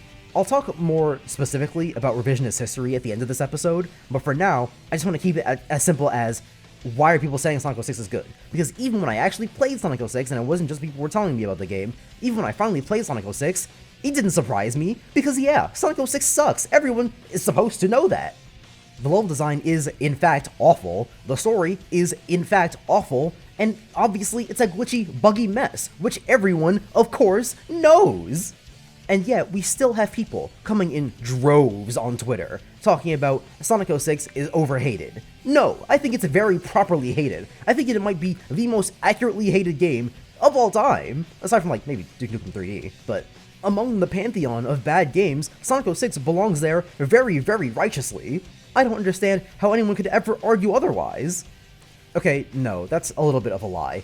I do, to an extent, know why people would argue otherwise, but we'll save that for when we get to the revisionist history section of this episode, because that entire section is going to be about Sonic 06 for the most part. There's going to be other things in there, but it's mostly about Sonic 06. If I really had to join the Sonic 06 positivity train, I would say that Silver is my favorite character in the entire Sonic franchise, and, you know, obviously he comes from 06. But the thing about that is that I'm not, like, now coming around to Silver being like, oh, you know what, Silver is actually pretty good. No, I've always liked Silver, even when I knew 06 was a bad game, because, surprise, surprise, even though a game is bad, you can still admit that you like things about it, or even that you just like it as a whole. So even when I knew 06 was a awful, awful, awful game, Silver's still my favorite, because he's psychic, and that's cool, and that's about it, but that's all there needs to be to it. I liked Silver because he's psychic, and that's cool, and his story is kind of interesting. But, you know, my love for Silver would only expand with playing through Generations on 3DS, where he also exists because he's psychic and he's cool, Generations on consoles, where he's psychic and he's cool, and then the comics, where he's got, like, a really good story, like, a fantastic story. It's too good, honestly. By which I mean, it kind of puts things like Rivals, where they retcon his story, and the IDW comics, where they retcon his story to be completely different.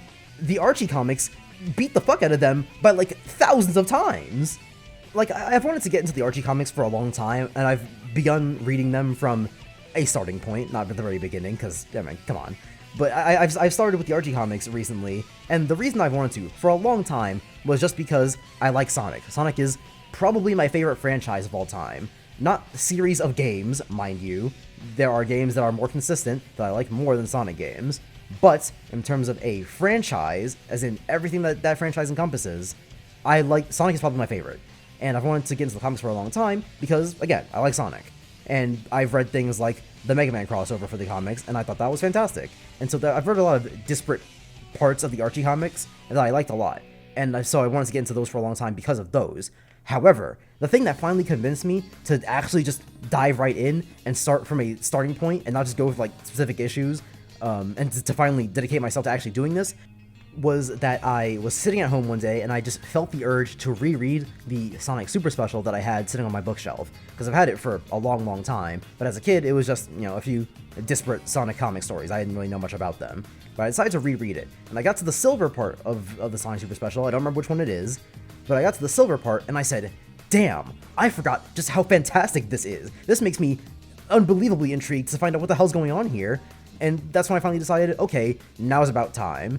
And so I watched, I think it's Ian Waffles videos that were like, this is me summarizing the first, like, 160 issues of the Sonic comics that you don't have to read them, in a very entertaining way. His videos are very good for Archie, and I recommend that anyone who wants to get into the Archie comics, watch those and start at issue 160, because he's right. a lot of the bullshit is just not worth reading, but I finally decided to commit to that because of Silver Story, and I say all this to say that 06 spawned Silver, and I have to commend it for that, because Silver is my favorite character.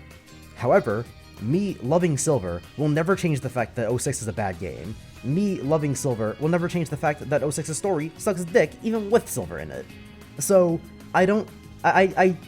the Sonic fans who nowadays are trying to revise history and say, you know what, Sonic 06 actually isn't that bad, are people that I must assume either haven't played the game in God knows how long, or are just being disingenuous with themselves, because you cannot argue that Sonic 06 isn't a bad game. It's just not possible, even with the good parts. But to balance out with a little bit more positivity, I also played Sonic Rush, which is strange, because being a Sonic fan, you would think that being a Sonic fan who grew up with the DS being my first console, that Sonic Rush would have been the first Sonic game I ever played. But nope, never even saw that game in person until I emulated it on my computer. But then I homebrewed my 3DS and just played it on that because I wanted to play it on real hardware. But Sonic Rush is a pretty good game. Like, I mentioned it before in, like, the colors section, but Sonic Rush's boost style, it's kind of perfect. It works really well. It's really good for trying to keep up a boost for the entire level. It's even how you get into the special stages, which is also really good. It's probably one of the best ways to get into special stages in the entire series. And the special stages themselves, again, as I mentioned earlier, are the second best in the entire series, only behind a version of that same special stage. So, I have no complaints there. A lot of my directed gameplay for Rush are things that I can't complain about, because I like the game a whole lot. My problems with Rush, and the reason why I give it a 7 out of 10, which is not low, mind you, it still means the game's good, but it's kind of underwhelming considering how perfect I think the rest of the game is. It all kind of comes down to two things. The first being that the level design for Rush is never quite as good as the gameplay needs it to be. Or sorry, no, I shouldn't say never, but very frequently it is not quite as good as the game needs it to be. There are stages like the Sky one, where you're using the paraglider and stuff, where it feels like they were playing a different Sonic. It feels like they were playing the advanced games or something, because there's just not a lot of sections where you get to just boost freely. And even when you do, they are immediately broken up by sections where you do other bullshit, like the hang gliding, for example. Or the desert stage, where Ethno Circus plays, despite it not being the circus stage. It has that one section where you're on a platform, and you have to fight enemies with the boost. And it's just not very fun, because you're sitting there waiting, and waiting, and waiting, and waiting, and just not Sonic rushing. So, there's a lot of sections of Rush's level design that astound me for how boring they are, or just straight up bad. Which is why I want them to make another Rush game that has good level design, and it would probably be the best Sonic game ever. Even better than Generations, which I think is the best Sonic game. And then the other thing comes down to the bosses, because all of Sonic Rush's bosses are bad. There is not a single good boss in the entirety of Sonic Rush, except for maybe the circus one, not the Ethno Circus one, the circus one. It's not great, but it has an interesting idea that allows you to get through it faster than you can with the other bosses, which, you know, that brings us to the problem with the bosses, which is that they're all way too long. Sonic Rush bosses will make you sit there for minutes at a time, getting rid of 8 health bars, which, you know, in older Sonic games, the reason bosses would have like 8 hits to their health is because you can get like 3 or 4 hits in if you're good at the game at one time. In Sonic Rush, you get 1 hit in, and that's over. You gotta wait for your next turn. So, you're waiting for quite a while on Rush's bosses, and it gets old very quickly.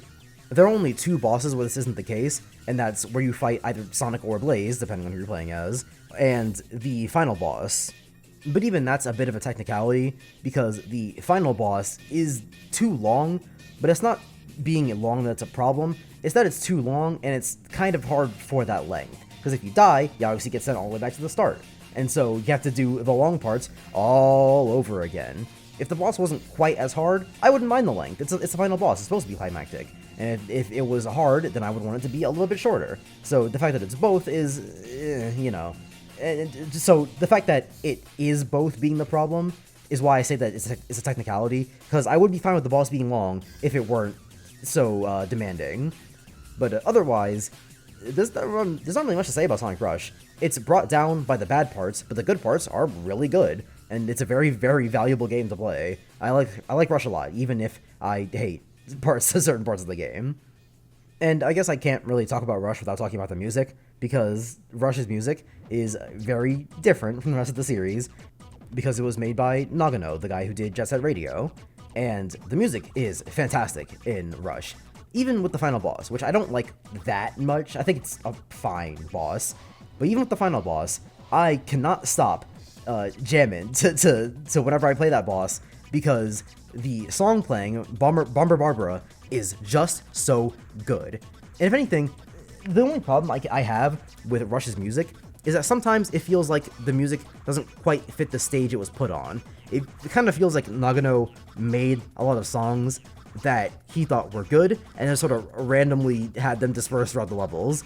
Because songs like Bomber Barbara, not that Rush has auto runner sections like Colors does. But if it did, I would think that Bomber Barbara would fit an auto runner stage like Terminal Velocity way better than it does like a boss battle. Because Bomber Barbara has this intense energy going throughout the entire time that I just feel like would fit way more with going through one of those stages. Like, put Bomber Barbara on while you're watching Terminal Velocity or any of the other auto runner stages from Sonic Colors, and I feel like you understand what I'm talking about. It fits so much better there than it does for a final boss. And then there's things like Ethno Circus, which is not on the circus level. You know? Like, I'm not gonna say that they absolutely put the music on random stages, but it feels that way, doesn't it? And I guess if I had to make one more criticism of the music, it's that it doesn't necessarily feel like it's strictly Sonic music. It feels like it's Nagano music. Like, you could take songs from Sonic Rush and put them in Jet Set Radio, and they wouldn't sound out of place. You can take songs from Jet Set Radio and put them in Sonic Rush, and they would not feel out of place. Which I guess you could argue just means that all the songs are good, because they are. Nagano's music is fantastic. But something I like about the Sonic series is that a lot of things in the series feel like they're made for the series. I don't think I could listen to Live and Learn in any other context than Sonic. I don't think I could listen to Escape from the City in any other context but Sonic. Sneak Man is a fantastic Jet Set Radio song, but it feels like a Sonic song to me. There's a good chance that whenever I go back to edit this, I'm going to end up just mixing in random Nagano songs and see if you can tell the difference. Even if you played Sonic Rush, you might not even be able to remember which ones are Rush and which ones aren't.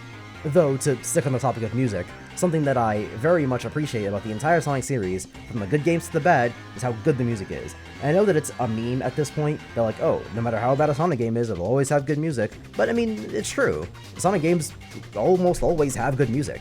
And in the few offshoot cases where they don't, you get a Sonic Chronicles, which is, you know, it's Sonic Chronicles. You know it's Sonic Chronicles. If you don't know Sonic Chronicles, trust me, if you look it up, you will. In fact, I love Sonic's music and vibe so much that I made a Sonic AMV a couple months back for my birthday, because I liked it. Maybe because I had the idea in my head of, man, this song's so good, I want to put a lot of Sonic stuff behind it, and I did, and I love it. It's one of the best things I've ever made, at least in my opinion. I know that from a strictly numbers standpoint, people like the Metal Gear Solid video far more, but if I had to rank my content, it would be Metal Gear Solid and Sonic tied at the top because they are very different experiences, and then Doom and then Ace Attorney. But the Sonic one is very much sitting there at the top because I love it so much, which is why it depresses me a little bit that Sonic Frontiers is what it is. And I will admit, the first thing I will admit about Sonic Frontiers is that I did not play the entire game. I didn't even play most of the game. I got a Chaos Emerald on the first island, and then I quit. I played for less than 2 hours. I bought it on Steam, then I refunded it. So whatever you can do with Sonic Frontiers in less than 2 hours is how much I did in the game.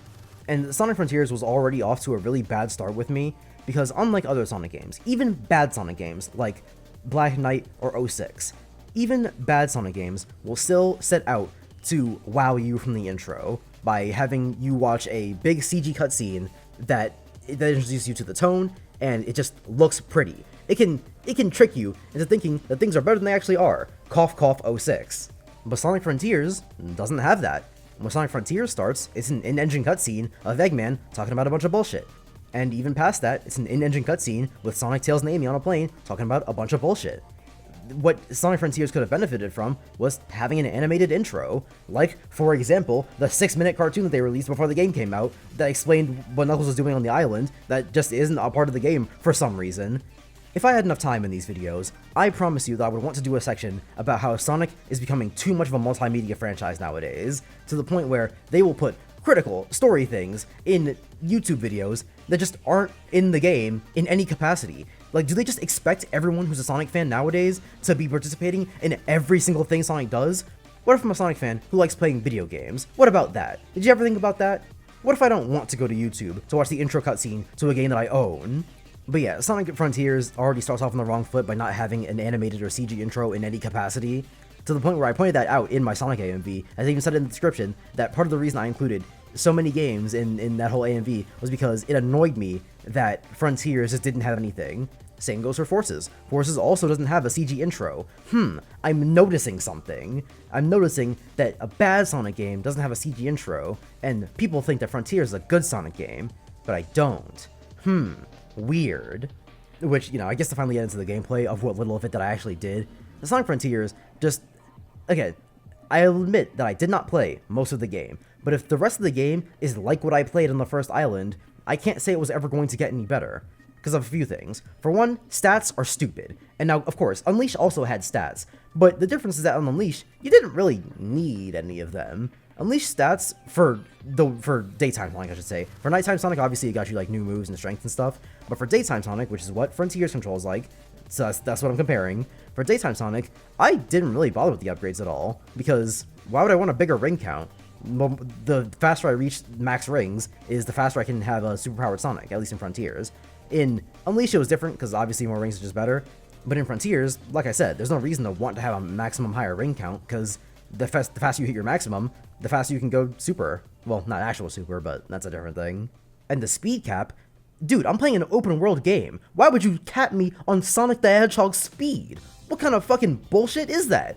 And it wouldn't be nearly as bad if the way that you upgraded speed wasn't so tedious. You have to do all these stupid, railroaded 2D sections, because that's what Frontiers is. It's an open world with a bunch of disparate mini Sonic levels in them that aren't very fun or very good at all.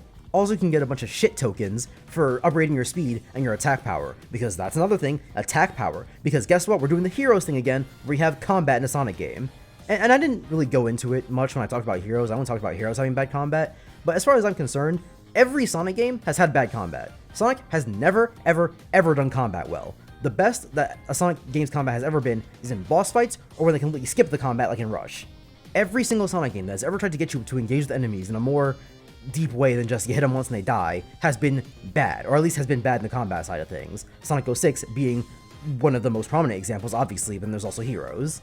However, I understand that you could argue that those games are different because those were mostly Sonic games that tried to shove combat into them, whereas Frontiers is a Sonic game that has a whole combat section dedicated to it. And you'd be kind of right if the combat in Frontiers didn't suck, because the combat in Frontiers is mostly just pressing one button, and all the different quote-unquote moves you have are just pressing the same button within different contexts.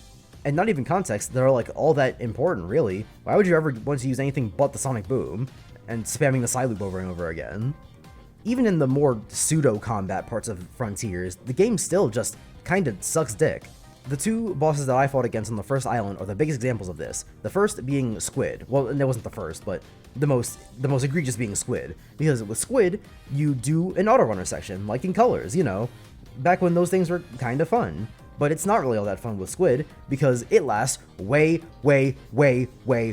too long. Sonic cannot catch up with that motherfucking thing for his life, and he has to sit there and hold boost, which doesn't increase speed all that much because Frontiers is a weirdo game, and wait for his boost to keep going down, and going back up, and going back down, and going back up, until you finally catch up with Squid, and then you just hit it a couple of times, and you do it all again.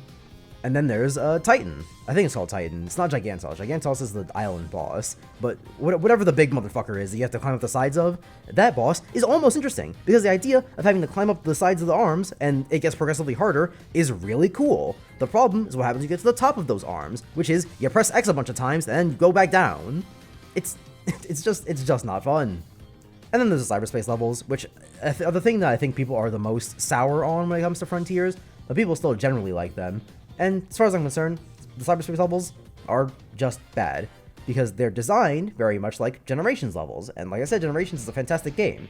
However, the difference is that Generations has a boost in it, and it's a boost that actually does something, whereas in Frontiers, you'll press the boost button, and it'll be like Sonic going from a light jog to a slightly more intense jog. The boost doesn't do shit in Frontiers, and it annoys me to no end, because it feels like I'm wasting my time every single second I'm playing the game. And I know that I'm biased against Frontiers because I don't like open world games, but even among open world games, I like Breath of the Wild. I like Tears of the Kingdom. I think that they're awful games, but I like them. And I've never had a problem with traversal in either of those games. Less so Tears of the Kingdom because, you know, you can kind of just cheat with traversal in that game. But even with Breath of the Wild, where you don't have as many traversal options, even before I got the motorcycle, I still like that game. And I have no issues with traversal in it. But for Sonic Frontiers, even playing as the fastest thing alive, I still feel like I'm wasting every second of my life playing that game. So, to make a long story short, I'm never going to return to Frontiers either, unless, again, it gets gifted to me or I get paid for it, because Frontiers is just not worth anything to me. Even minus the open world stuff, because again, I know that I just don't like that stuff. Even minus the open world stuff, the actual content of the game is just and nothing that I want to experience. There's nothing there for me. The cyberspace levels suck dick, the combat sucks dick, and the open world is empty. Even the supersonic parts of the game that everyone fucking praises are parts of the game that I just have no passion for two reasons. Firstly, because the music, I do not like the I don't even know what genre of rock that it's called, but whatever genre of rock that is in Frontiers, I don't like it. It's one of the few Sonic games that I think has music that I hate. So that's already one thing that sours me on the experience. And the other thing is the devaluing of Supersonic. And I'm not one to say that, oh, Sonic should not be turning super all that often, because it's actually the opposite. I believe that any good Sonic game ends with a Supersonic fight. Whether it's a different form of Supersonic, like the storybook games having Darkspine and Excalibur, whether it's the adventure games and 06, which is essentially Adventure 3, ending with you and the new character going super. I appreciate it when a Sonic game ends with a climactic supersonic fight. It's good. However, just because Frontiers ends with a supersonic fight does not mean that everything that happened before it wasn't also a supersonic fight. And I think that the worst way to devalue Supersonic in this game is to have every single fight feel like this rockin' climactic thing with Supersonic, and then to do it again an island later, and to do it again another island later, and to do it again for the end of the game, and then to play fucking Toho. And Final Horizon isn't any better with this, because Final Horizon is also just Supersonic. I know that we're calling it Supersonic 2 because Dragon Ball fans have infected the Sonic fanbase, but let's not kid ourselves, guys. Super Saiyan 2 also sucks. It's just Super Saiyan, but the hair's a little bit spikier, and there's lightning. Supersonic 2 is just Supersonic, but the eyes are blue, and there's like a slight bit of a red aura. I'm not saying that they have to bring Hypersonic back, because as I understand it, Sega does not want to bring Hypersonic back, for some ungodly reason. I remember hearing at some point that it was about power scaling. They're like, oh yeah, they didn't want to introduce a stronger form of Supersonic, because then it would be like Dragon Ball, where it's just constantly creeping in power. But you already did that with Supersonic 2, so fuck you, actually. But even if that's not the case, as far as I understand it, Sega does not want to bring back Hypersonic, and that's fine. It doesn't have to be Hypersonic. If anything, I kind of agree with the power scaling thing. It's kind of weird that there's just a stronger version of Supersonic that you can technically access at any point. I don't really like it all that much, so it's fine if you don't want to bring that back. But please take a page out of the storybook games and just introduce a new form that's on the level of Supersonic. Then it can keep the same coolness of not being Supersonic, while also still being as strong as Supersonic, because you don't have to care. No one complains about Darkspine or Excalibur, which Excalibur is, again, one of the best transformations in the entire Sonic series, if not the best, because they're just different. They're essentially the same thing, they have the same feeling as Supersonic, but we obviously acknowledge them as different. And it seems like that's what they wanted to do with the cyber corruption in Sonic Frontiers, because he does that at the very, very end of the game, but only after the fight is over, and after he's on Supersonic 2. He takes on the cyber Sonic form, if you want to call it that, and then it fucks off for the rest of the game, because it's the end. He does it for all of like 2 seconds on screen, and it's done. To put the conspiracy theory hat on for a little bit, I think that they're ashamed to not do Supersonic. I think that they wanted to introduce a new form, but they didn't want to do the storybook games again because everyone doesn't like those games. And so they said, no guys, it is Supersonic, but then like just for a second, it's like, oh my god, what if this other thing though? So it's all just disappointing to me. So that's why I'll probably never end up playing Frontiers of my own volition.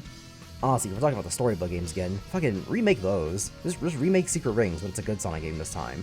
Remake Black Knight, but it's an actual action game this time. Because, crazy thing, I think that Black Knight has more complex combat than Frontiers does, which I know is wild for the Wii motion waggling game. But honestly, there's a lot of tech in Sonic in the Black Knight that actually makes it kind of fun to play sometimes. Again, if it wasn't so janky, it would be even better to play. But as it is, I see the vision, and I just don't for Sonic Frontiers, the Mash X game. I talked about this a little bit on stream with someone who's in my Twitch chat, but Black Knight just has a lot of merit in it that Sonic Frontiers really doesn't. And I won't even get into the story, because there's a lot to get into for that. So to TLDR, one of my smaller problems with it that I can get through quickly, I don't like Flynn's writing for Frontiers. I won't say that I don't like Flynn's writing at all, because, as I've already said, I like the Archie comics, and I started at the issue where Ian Flynn started writing for the Archie comics, so obviously he can do very well at what he does. However, what I don't like about Frontiers' story is that it feels too much like Ian's a Sonic fan, because if you hear a lot from Sonic fans when it comes to the story of the games, one of the more common complaints you'll see pop up every now and again is how infrequently the stories feel like they're like actually connected. One of the examples is like Unleashed, for example. Unleashed was also another game that got rid of Sonic's stupid friends, And in that game, they don't ever mention any of these stupid friends. What the fuck is Knuckles doing with the planet exploding? What's Shadow doing? What's anyone doing really aside from Tails and Amy, the only stupid friends we get to see throughout the entire game? Even beyond Unleashed, why is it that no one ever talks about the time the planet exploded? In Forces, Eggman's taken over the planet, but no one's ever worried about Darkrai ever again, I guess. I know Generations doesn't really have a story at all, but isn't it kind of weird that Sonic went back to a time where he would have been hanging out with Chip, who is now not around anymore, and he just has nothing to say about that, like, at all? So I understand the Sonic fan criticism of the games are not all that connected, or at least if they are, they don't ever acknowledge it all that often. But that's the problem that I have with Ian's writing in Frontiers, is that he feels like too much of an overcorrection. It feels like we now have to reference back to everything that has ever happened in the entire franchise. Remember Chaos? Remember Knuckles? Remember Angel Island? Remember Dark Gaia? Remember Station Square? And don't get me wrong, this isn't about the references. I mean, I do find the references annoying, that's not the problem. The references would be annoying, but they wouldn't be bad writing. What makes them bad writing is, again, the overcorrection. You can acknowledge the games are connected without having to stop the characters every 2 seconds to be like, hey, remember when we did this thing in this game at this time with these people? If you're going to make more of a concentrated effort to connect all the games together and actually reference and acknowledge previous events, then do it slowly over time. Don't just stuff an entire game filled with, remember all these things that happened? If you're really gonna do that, and all in one game, then do it in the Sonic Generations remaster. Which, like, I don't know how long Sega has been planning to do that, but for any span of time, and in any context, I feel like it'd be way better to stuff Generations filled with all the callbacks to previous entries, because that's what Generations is. And also, otherwise, Generations doesn't really have a story anyway, so you can just replace all of the non-story in that game with the actual story, and you wouldn't really have a problem, because Generations wouldn't have much otherwise, and that's kind of what Generations is about anyway. But now we're here with Frontiers, which is a game about not that, at least not really, but it's being made about that because otherwise the story has no substance. And even the story that does exist that isn't about callbacks to the rest of the series is also just shallow. I don't hate Sage or anything, but, like, really? That's what we did with that character? I'm sorry, okay. I'm trying not to get too deep into it. Like I said, it's supposed to be short, but the point being, I don't like Frontiers' writing, and I want Ian to do what he did for the Archie comics, which is to not write poorly. Well, the Archie comics up to a certain point, because something else about the Archie comics is that near the end, after the Super Genesis wave, it feels like that's when Ian was making his first concentrated effort to try and align the games with the rest of the series, because what he wanted to do was align the comics with the games, so that people could play the games and just get right into the comics without having to worry about any rest of the story, which is commendable. I like the idea of wanting to get more people into the comics. However, the thing that makes the Archie comics so interesting as a read is because they're so different from the games. In the games, all you have to worry about with the Rider series is there's a bunch of birds, and they like riding and racing until you race against them, and then Babylon bullshit and the game's over. But in the comics, it's, hey, there's like an entire faction of a bird race that's at war with other people, and the Babylon thing is way more important than it used to be. And things like that is why you go to the comics, for the different things. You don't want them to be like the games, because if they're like the games, I would just play the fucking games! I'm not gonna get into IDW, because that's a whole thing. Maybe I'll save it as a future topic for a different episode, but for now, let's just leave it at, I don't like Sonic Frontiers. Which finally brings us to the end of this episode, and the topic that I brought up earlier with Sonic 06, which is revisionist history. And revisionist history happens all the time, but since it's a video game show, I want to specifically talk about it happening in video games. But just to give you an idea of what I might be talking about, if you don't know what revisionist history is, let's take Star Wars for example. And if you don't know what Star Wars is, then I don't know if I can help you. But for a long time, Star Wars was just, in the general public, the first 3 movies and the next 3 movies, the original trilogy and the prequel trilogy. And for a long time, the prequel trilogy was known as pretty bad. There were things to like about them, obviously, but episodes 1, 2, and 3, less so 3 than the other 2, but all 3 episodes were generally known as not good Star Wars content, and that's how it was for a very, very, very long time. It's part of why I assume people like the Clone Wars show so much, is because to them it feels like, oh, this is the good version of the prequels. But then, something interesting happened. Star Wars got more movies, and when the first of the sequel trilogy came out, people liked it. And the second one came out, and people fucking hated it. And after that point, the new Star Wars content became far more contentious than the old Star Wars content. To the point where, now, after having finished the sequel trilogy, people are looking back on the prequels with much more favor. to the point where some people are not even calling them bad movies. They are, but people aren't calling them that. And I won't say that it's entirely the fault of the sequel trilogy being so bad, but it's definitely a factor, and it caused people to look back at these things with skewed memories of it and think, oh, this is actually better than I thought. Even if they rewatched it, they still have a skewed perspective on it, because now they know that it can get worse. And now, in a period where Star Wars wouldn't touch the prequel trilogy with a 10-foot pole, they're now pillaging from it, to the point where in the most recent Star Wars show, they pillage a little bit too much from it, some might say. To bring this back to video games, though, this happens with many, many video games, particularly with the Sonic fanbase. The Sonic fanbase has been whipped for years. For a long, long time, Sonic was known as the bad series of video games, and whenever a Sonic game was good, it was once in a blue moon. People, generally, were not all that favorable towards Sonic, and I think that it turned Sonic fans into bitch-made wimps, because nowadays, you get to things like Sonic 06, and people are praising them and going, oh yeah, how YouTubers tricked people into thinking that that Adventure 1 and that Sonic 06 were bad games, and it's like, no. Let's not revise history here, hence the name. Sonic 06 was always a bad game. People know that it's a bad game because they played it, obviously. Are there people who have never played Sonic 06 that still know it as bad because other people told them? Yes, but that happens the other way around too. People think the games are good without having ever played them because people say that. And even among people who didn't play the games, they're still getting it from people who did play the games. And the people who did play the games thought they were bad because they fucking played them. And I don't want to blame this on any one person, because I do have a theory for how revisionist history works with video games, but I have a sneaking suspicion that the cause for the Sonic 06 praise might be due to King K.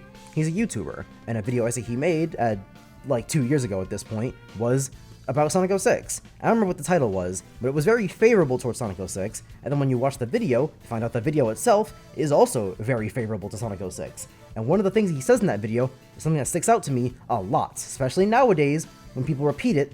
Well, I don't know if they're repeating it from the video, but this is what makes me think that people are praising 06 because of that video, which is that Sonic 06 has good level design. That's something that King K points out in that video, and I swear I've never heard that before I heard him say it in that video, and now mysteriously, when a lot of people praise Sonic 06, they say, oh yeah, it has good level design, which is bullshit, by the way, and it makes me think that King K has induced some kind of psychosis on Sonic fans that have made them think that 06 is better than it actually is.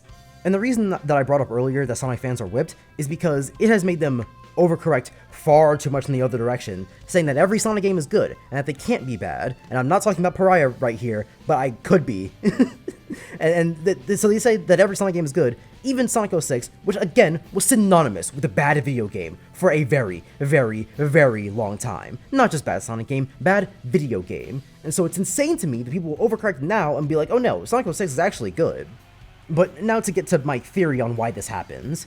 So what I believe the case is that there were always the people who played Sonic 06 and they didn't think it was that bad. But what happens is that initially everyone else is the majority that knows the game is bad. And so these people, they just don't really speak up because they know they're in the vast minority, and they even might think to themselves that they might be wrong if everyone else disagrees with them. And so years pass, and time goes by, and everyone stops talking about Sonic 06 because at some point Sonic 06 did become a dead horse. It's synonymous with a bad video game for a reason. Everyone was saying it all the time. And so eventually people just don't see it fit to talk about Sonic 06 anymore because why would they? Everyone knows Sonic 06 is bad. We don't need to keep talking about how bad it is. But what then starts happening is that all these people who thought that Sonic 06 was good or that they liked it, they stop hearing all the hate for the game, and they go, well, maybe Sonic 06 was good, actually. And no one else is listening to them because, I mean, why would they? Everyone knows Sonic 06 is bad. But what happens is that because no one else is speaking up about how the game is bad and shutting them down, the other people who also thought it was good, they start talking to each other, and they go, yeah, it was good. And they start forming these echo chambers where they start talking about how good the game is when it really, truly is not. Another corroborating example I have for this is the Wii U. The Wii U was way more vocally contentious among Nintendo fans and general audiences. Obviously among general audiences, it was kinda hated because no one bought it. But among Nintendo fans, they actually liked the Wii U quite a lot, mostly because of the library, but still, they liked the Wii U. To the point where, nowadays, you go on Twitter and you talk about the Wii U, there's a non-zero chance you run into someone who's like, no, the Wii U was actually good. Hell, I can't even say non-zero, it's actually decently high. There was a semi-viral tweet a while back talking about the Wii U sales and how it did so poorly, I think it was mostly about like, oh, Nintendo does a bad console followed by a good console. And it was like, oh yeah, the GameCube sucked dick and didn't sell very well, and it was followed by the Wii. And the Wii was followed by the Wii U, and it sucked dick and didn't sell very well, which was followed by the Switch. So will the Switch 2 suck? Maybe. And then people in the comments were talking about, wait, what are you talking about? The Wii U was actually pretty good, which is crazy to me because I thought the GameCube was the one that people are going to go back for. I know people think the GameCube is really good. I don't, but I thought the GameCube was going to be the one that people were up in arms in the comments about, being like, what are you talking about? The GameCube was awesome. But no, people were in there talking about the Wii U actually being really good, which is crazy to me because everyone knows the Wii U sucks. And I know the Nintendo, again, among Nintendo fans, it was more contentious because the library itself was good. But if anything, the Switch has proved that it was kind of just a library carrying the Wii U. The console itself was bad. But what's happened is that after 7 years of people talking about the Switch and the Wii U discussion dying way, way, way down, the people who always liked it feel more emboldened to say it was actually good, as opposed to just they liked it. And I will say that age also has a part to play in this, because there is a non-zero number of Twitter users who were, like, let's say, 9 when the Wii U came out, who are now 19. I know, because that's generally my age range. I was 8 when the Wii U came out, a little close to that. And so now I would be in the general age range of people who grew up with the Wii U loving it. And I know that because I did love it. I loved the Wii U as a kid. It was one of my only 2 consoles, but still, I liked the Wii U a lot because I was a kid and I didn't know any better. I just put the controller in my hands and played whatever was in front of me. But nowadays, I can look at the Wii U critically and analytically and know that it sucks dick, and I know why it didn't sell well, and it's not just because of marketing. Even with the marketing, the Wii U just sucks. And so that's what's happening to Sonic with a lot of games right now. People are looking back, and they are revising history to say, no, these games are always good, people are just wrong, when they, in reality, are the wrong ones. And the worst part is that it's only going to get worse from here, because with Sonic X Shadow coming out on the horizon, it's only going to be more people looking back at Shadow the Hedgehog 2005, another game that is also synonymous with bad video game, or at least it was for a long time, and go, you know what? That game's story was actually pretty good. And no, it wasn't. The story's like the thing people hate the most about that game. It was well and truly over for me when I saw a Twitter post of someone being like, I don't know how the internet tricked us into thinking that Shadow the Hedgehog riding a motorcycle and using a gun wasn't cool. And my mind blew up, because even, I'll admit, the motorcycle is alright, you know, it's whatever. But the one thing that everybody knows about Shadow the Hedgehog, the game, not the character, even outside the Sonic fan base, everyone knows that Shadow the Hedgehog 2005 was stupid because of the gun thing. They were trying to go for a more teenage audience, and they said, guys, look, it's Shadow, but he uses guns. And he says, damn. And everyone, and I mean everyone, knew that that was a stupid thing about the game. So to see someone on Twitter with thousands of likes being like, oh yeah, Shadow using a gun was actually pretty cool, and I can't believe anyone tricked us into thinking it wasn't, was insane to me. And I don't know how long the revisionist history will keep going, because the way history works is that it goes in loops. So people think Sonic 06 is bad, and now they think it's good, which means it's probably going to go back to being bad again. I do see people on Twitter still being like, Sonic 06 is bad, because that game is the potential man of games. But everything goes in cycles, and so I'm waiting for us to eventually be back on the right path, but I don't know how long it'll take, and all I hope is that it will eventually happen. The last thing I want to say before I get out of here is that what annoys me the most about the revisionist history is how unfair it is. People will do this for Sonic 06, a game that is, again, synonymous with bad video game. But do you ever see these people talking the same way about Sonic Boom Rise of Lyric, or about Sonic Forces? Why is it that Sonic 06 was this great game with a lot of potential that was held back by being rushed in development? But Sonic Boom Rise of Lyric is just a bad game, even though if you know how the development of that game worked, there was a lot of interesting things they wanted to do with that game, like with the story. The story was not supposed to be like this separate Sonic universe where the characters already know each other and we're getting introduced to this new world. No, it was supposed to be like a pseudo-origin story for Sonic and his friends. It was supposed to be Sonic, Tails, Amy, and Knuckles meeting each other for the first time. So that's why that game has a weird theme of like, oh yeah, we're a team now, because originally they weren't supposed to know each other. It was supposed to be, for all intents and purposes, a brand new Sonic universe, not a new Sonic universe that we're being thrust into. So if you know about the development of Sonic Boom, that game was also supposed to be really cool. So why doesn't that game get the same amount of praise that Sonic 06 gets? Sonic Forces, they spent a lot of time on development of that game, working on the Hedgehog engine too. So that game was also kind of rushed development, which is why you don't get to fight Chaos, and Metal Sonic is a copy-paste boss of Infinite, or the other way around, however you want to see it. but mysteriously, you don't hear people talking about Sonic Forces in the same way they talk about Sonic 06. Why is that? If you want to be fair to Sonic games and say they had potential, but they got fucked over, or even just that they're good even though they're bad games, you have to be balanced with that. You can't say 06 is a good Sonic game, but not give that same courtesy to Boom or Sonic Forces, or even Chronicles if we want to get really crazy with it. I won't say these people are being disingenuous, or that they're lying, or anything defamatory like that. But I just wish these people would be more honest with the way they analyze games, because Sonic 06 should not ever have escaped the clutches of being synonymous with a bad video game, because when I play a bad video game, I think, yeah, this is basically Sonic 06. And when I play Sonic 06, I think, yeah, this is a bad video game, because that's just what it is. See ya.